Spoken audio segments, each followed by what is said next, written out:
அதுல இன்னைக்கு என்ன ஹைலைட் பார்க்கலாமா? இங்க வந்து குமரனும், நிவினும் வந்து பேசின்னு இருக்கிறாங்கன்னா, என்னண்ணா அங்க என்னண்ணா நடக்குதுன்னும்போது, "இல்ல நிவினு, எனக்கு என்ன நடக்குதுன்னே தெரியலடா.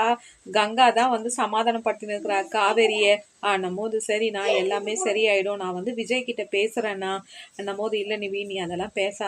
ஏன்னா விஜய்க்கு வந்து காவேரி மேல வந்து ரொம்ப பிரியம். எந்த இடத்துலயும் விஜய் வந்து காவேரி எங்கேயும் விட்டு கொடுக்க மாட்டாரு. அந்த நம்பிக்கை எனக்கு இருக்குடா." அண்ணன் நிவின் கிட்ட வந்து குமரன் வந்து சொல்லும்போது, அப்போ நிவினும் அதை தான் சொல்லுவார். "இல்ல, காவேரி மேல வந்து விஜய் ரொம்ப மரியாதையும் அன்பும் ஜாஸ்தியா இருக்கு.